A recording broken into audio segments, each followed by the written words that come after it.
ഇണയോടൊത്തൊരു നാൾ എന്നുള്ളത്. അപ്പൊ പ്രേമഭാവം ഈ കവിതയിൽ ധാരാളമായിട്ടുണ്ട്. ഭാര്യയോടുള്ള പ്രേമമാണോ, സ്നേഹമാണോ, അതോ മറ്റൊരു സ്നേഹമാണോ?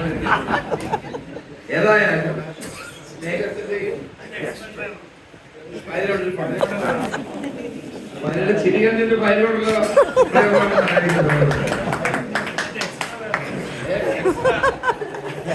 ഏതായാലും ഇണയോടൊത്തൊരു നാൾ എന്നുള്ള ഈ കവിതാ പുസ്തകത്തിൽ നിറഞ്ഞു നിൽക്കുന്നത് സ്നേഹത്തിന്റെ സന്ദേശം, അനശ്വരമായ സ്നേഹ സന്ദേശം ഈ കവിതയിലുണ്ട്. അതേസമയം തന്നെ പൊട്ടിത്തെറിക്കുന്നിടത്ത് പൊട്ടിത്തെറിക്കുന്നു. കവിത കർഷകർക്കെതിരെ ഉണ്ടാകുന്ന പ്രശ്നങ്ങളിൽ കവി പ്രതികരിക്കുന്നു. അതോടൊപ്പം തന്നെ ആശയങ്ങളില്ലാതെ ജനങ്ങളെ കബളിപ്പിക്കുന്ന രാഷ്ട്രീയ പാർട്ടികൾക്കെതിരെ പ്രതികരിക്കുന്നു. വീർപ്പടക്കി പിടിച്ചിരിക്കുന്നു വീരയോദ്ധാക്കളൊക്കെയും ഭൂവിതിൽ വീണിതല്ലോ കിടക്കുന്നു വിപ്ലവ വാലു വെച്ചുള്ള വായാടി പാർട്ടികൾ. ആരെയാണ്? അപ്പൊ വളരെ ശക്തമായി തന്നെ കവി അത്തരം പാർട്ടികളെ എതിർക്കുന്നു എന്നുള്ളത് ഇതിലൂടെ കാണാൻ കഴിയുന്ന കാര്യമാണ്.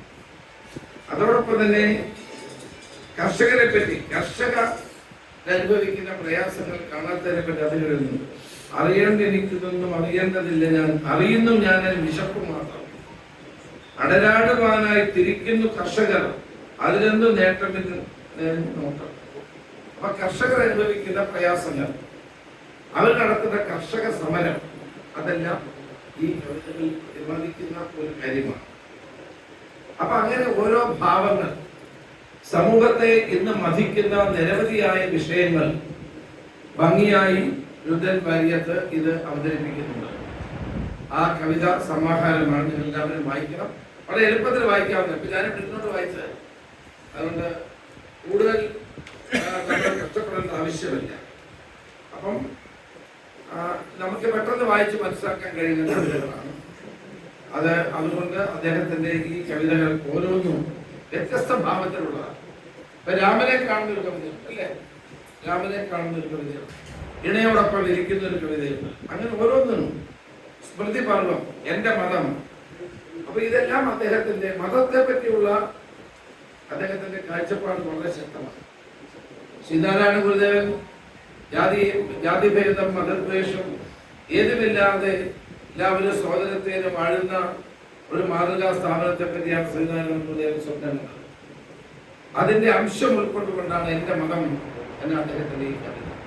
അപ്പൊ അങ്ങനെ സാമൂഹ്യ ജീവിതത്തിൽ കാണുന്ന ഒഴുക്കുകൾക്കെതിരെ, സമൂഹത്തിൽ കാണുന്ന പ്രശ്നങ്ങൾക്ക് നേരെ സ്നേഹവും പ്രേമവും എന്ന വികാരം ഉയർത്തിപ്പിടിക്കുന്ന അങ്ങനെ വിവിധ തരത്തിലുള്ള കവിതകളാണ് ഈ ഇണയൊത്തൊരു നാൾ എന്ന കവിത ഇതിലൂടെ അദ്ദേഹം നമ്മളെ സമീപിക്കുന്നത്.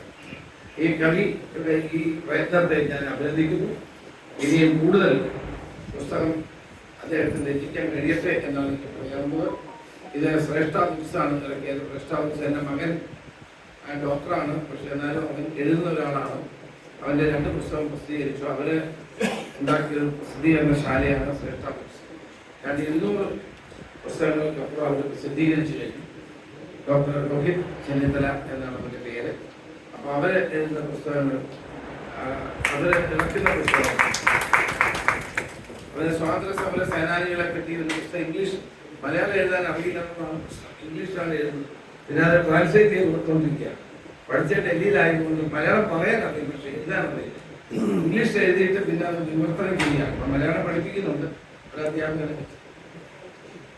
അവർ ഡോക്ടറാണ്, ഡോക്ടറായി ജോലി ചെയ്തുകൊണ്ടിരിക്കുന്നത്. ഇന്ന് വരാൻ കഴിഞ്ഞില്ല, കാരണം പിന്നെ റേഡിയോളജിസ്റ്റ് ആണ്. സ്കാനിങ് കൂടുതൽ രോഗികളുള്ളതുകൊണ്ടാണ് വരാൻ കഴിയാതെ പോയത്. ഏതായാലും ഈ പുസ്തക പ്രസിദ്ധീകരണശാല അവരൊരു ഓർഗനൈസേഷൻ തുടങ്ങിയിട്ടുണ്ട്, ശ്രേഷ്ഠ സാഹിത്യം. ഈ കലിക സംസ്കാരവും പുസ്തകങ്ങളുമായിട്ട് ബന്ധമുള്ള ആളുകളെ സമന്വയിപ്പിച്ചുകൊണ്ടുള്ള ഒരു പരിപാടിയാണ്. ശ്രീ എൻ പി രാമേന്ദ്രൻ എന്നെ ഏതായാലും ഇത്തരം പുസ്തകം